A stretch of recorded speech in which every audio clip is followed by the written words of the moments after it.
Hey Waffle Gang, I do hope you're well. My name is Mark and today we're checking out some more Reddit stories, and if you do love a Reddit story, why not consider hitting that like, subscribe, maybe that notification bell too. Let's crack on with today's first story. Much love, guys. Now, today's first story, for a bit of a change, I thought we'd start in the Petty Revenge subreddit from Lawless Lady 63, who says, my junior high bully ended up massaging my butt. Random title. So, I, 55 female, was having issues with my sciatic nerve and made an appointment for a massage. My usual therapist was on vacation, so I had someone new. Let's call her Sarah, which is a pretty common name. She was great and did a great job. No complaints about her skill. But I couldn't shake the feeling that I knew her. She looked familiar, but I couldn't place her. We did the usual question thing, do you live around here, where did you go to school, etc. and didn't come up with a common denominator. Because we only went back as far as high school. I should also explain that she didn't recognize me, nor my name, because when I was in school, I went by my nickname. And as an adult, I was trying to use my full married name. So instead of D. Jones, I was Diane Smith. So there was no way for her to recognize my name. When I was in junior high, there were two girls who were best friends and absolute bullies to me for some reason. Let's call them Sarah and Donna. I'd get shoved, hit, punched, and worse, and more than once had books knocked out of my arms. Teachers never did anything, and my years at the junior were miserable. Fortunately, we ended up at a different high school. Back to my massage. When the massage was over, I got dressed and went to pay. That's when I saw the receipt with her last name on it. Sarah Brown, and it all fell into place. Sarah came out to check on me and handed me a bottle of water and told me to soak in the tub with Epsom salts. I wasn't going to say anything. It was such a long time ago, but I couldn't help myself. She had traumatized me. So I said, so Sarah, I just saw your last name on the receipt and realized where I know you from when you and Donna were terrorizing me in ABC Junior High. Did it ever cross your mind that you would one day be massaging my ass?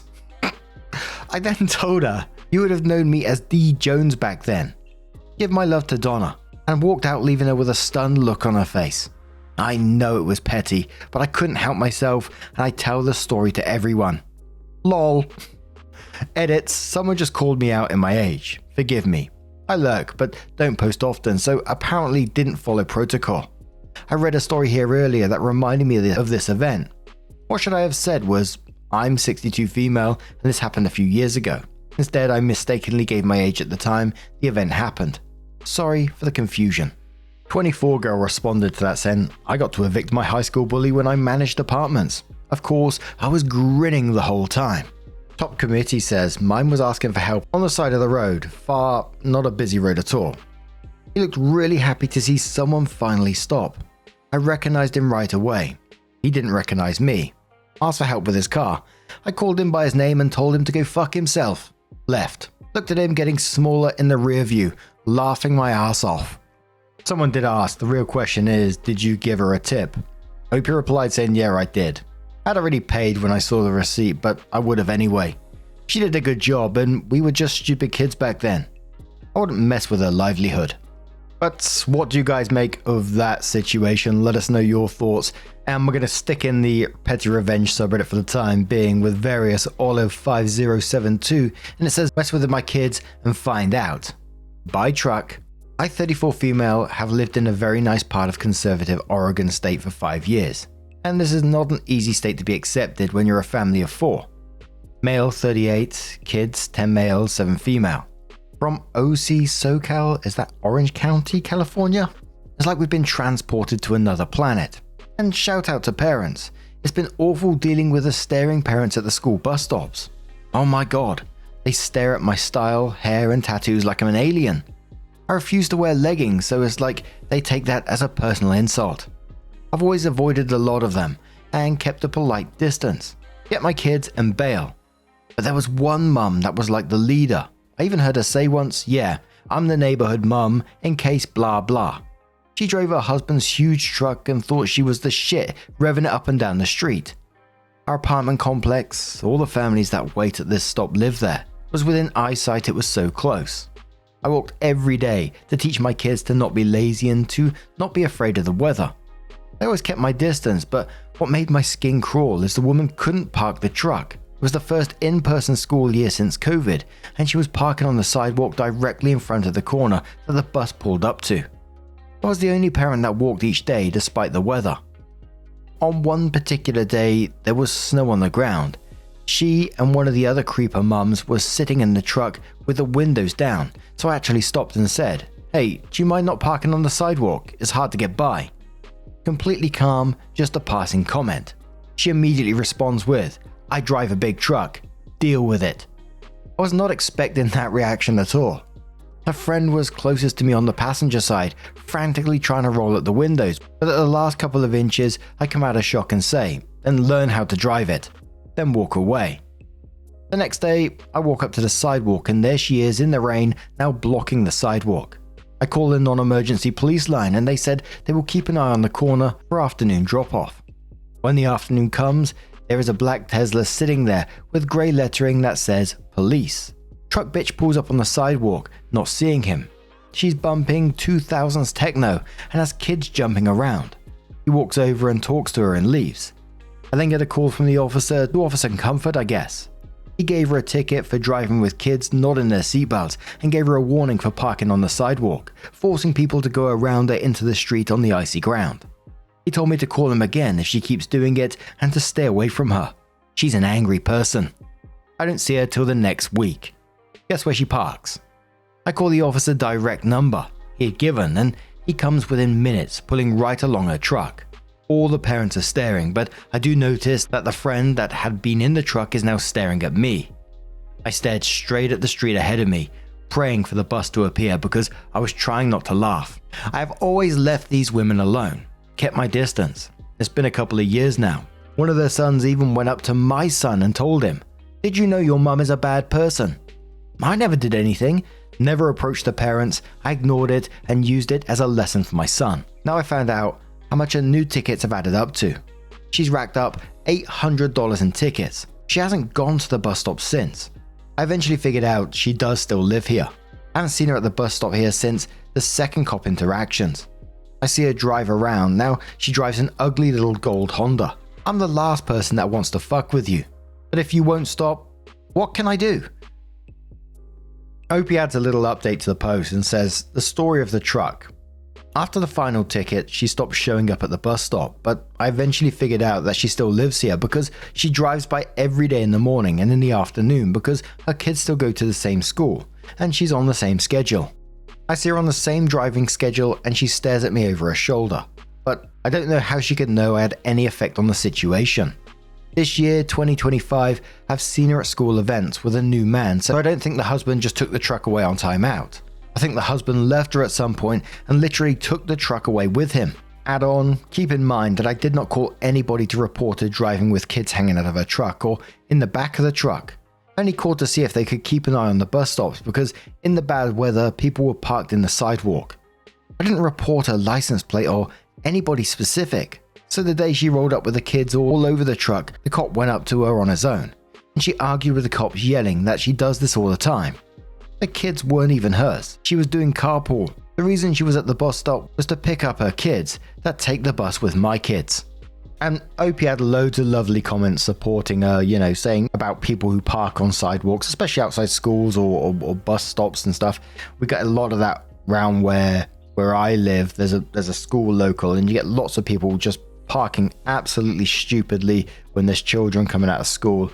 Occasionally the police come around and look out for these idiots, but not as often as you'd hope, because honestly I can only explain how moronic. I'll try and get a picture one day. Like, they park right in front of crossings, so children are trying to cross the road. They can't see if there's a car coming either way, so it's just so stupid. But anyway, OP replied to lots of lovely comments and said, "Thank you for the support I've received since I posted it yesterday. I've always been embarrassed by this story and the possibility of stress I caused the family by trying to avoid confrontation. But to hear now that I wasn't in the wrong has been very stress relieving." But what about you guys? What do you guys make of this situation? Maybe you got a different take on the matter as always. Let us know your thoughts down in the comments below. And let's move on to another story. Now this next story comes from Bagel Under Couch from the Petty Revenge subreddit and says cab driver rips me to shreds, thinking I can't understand him. But I can. Obligatory, this happened several years ago. A few months after I'd moved to Chicago. I'd moved there from Romania, where I'd been living and going to school. Love Romania. People are great. Drop what you're doing and visit. Anyway, while I was there, due to my living situation, I had to learn the language fast and thoroughly. Not many people around me spoke English outside of the uni I was at. So fast forward to a few months after I arrived in Chicago. Imagine my surprise when the driver of the Uber I had ordered appeared to have a Romanian name. The area had a lot of Eastern Europeans, so I guess it shouldn't have been so surprising. I was really excited to talk to him and make sure I wasn't getting rusty. Maybe make a friend. Up pulls the guy. I get in, he greets me, but he appears to be on the phone with a buddy/family member. I just sit quietly in the back listening in a bit. The person on the other end asks if the driver is getting off work soon. He responded with something like the following: "No, I still have a few hours left, then I go home. Right now, I have someone in the car. God, I hate this country. The women here are so fat and ugly. At least this one has a nice chest, but why can't she lose some weight?" And he goes on and on about all the problems with me and other American women. Now, I've always been on a bit of the chonky side, and you best believe the Romanians love to comment on it, so I was used to it. But I was a bit shocked that this guy was going off like that. Anyway, I'm just kind of sitting bemused in the back seat as we near my destination. Then I tell him, in Romanian, with all my might trying to pull off the distinct accent of the region I'd been living in, "Can you just pull over there, on the right?" I swear this guy's head did the Exorcist girl head move, and he turned a shade of red I've seen nowhere else in nature. He didn't say anything, just pulled over. When I got out, I said thanks and added, "You are not attractive, and you're also fat. Maybe you shouldn't make comments like that. I've never again reached such levels of self-pride." ETA, wow, this blew up a bit. Thank you so much for the awards. Gitsa on the Uber app. If you see this, hope you're still fat and ugly. I absolutely do love that kind of pettiness, to see his face as he span round there. But what do you guys make of this situation? Let us know your thoughts down in the comments below. Let's move on to another story. Our next petty revenge story is from It's Mobile Landman, who says, "Boss chiseled me out of $100 and paid the price. I'm a contractor. While working on a project in a very remote location, I arranged to buy and bring 2 rounds of breakfast tacos for the staff of the county facility where I'd be working for the next week in exchange for free copy privileges. The boss gave approval on the phone, and the total cost of the tacos that week came to just over $100. A great exchange, as the copy budget was upwards of $1,000. My receipts, along with a supporting credit card statement, I submitted at the end of the cycling bill. Between a week and 2 weeks after he verbally approved the expense, was declined. I wasn't too angry, but a deal's a deal, and I called the boss to remind him he'd approved the expense. His response, "You should have got it in writing," pissed me off royally, but I finished the project as promised and was working on another project for another client less than a week later. A couple of months go by, and the boss who chiseled me out of the money called to see if I was available to work on another project, beginning on the 1st of the next month, and after some haggling, I agreed. The work schedule would be tight, and in his words, this was all hands-on-deck project with nights and weekends expected. I was also told this was a new client and they wanted to impress. A couple of days before the project was set to begin, the chiseler called me to tell me the engagement paperwork was on the way and check my email. I told him I decided not to work on the project after all, and he was furious. He screamed, and I mean screamed, "You agreed to work on this project weeks ago." I repeated his words verbatim. "You should have gotten it in writing." Oh, I like to picture that boss afterwards putting down the phone and just like screaming into the void. Our next one comes from Moose Fish, who says, "Going to invite unwanted guests to our wedding after we already said no. Watch this." This was a few years back, but still a goodie. I wasn't on speaking terms with one of my brothers, and for good reason. He tried to start a fist fight with my now husband, and his wife threatened to shoot me. At the time, we were engaged, and I made it clear to both my brother and the rest of the family he wasn't invited to the wedding. However, my mother took it upon herself to reach out and say she talked with him and he and his wife promised to behave. I reminded her he was absolutely not invited. She had no right to do that, and she needed to call him back and make that known. Her response? But he's your brother. And to think of the, say it with me guys, family.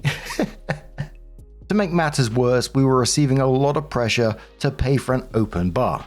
And we don't even drink ourselves, as well as pay for a bigger venue, even though we wanted a small and more intimate wedding. Where was this pressure coming from?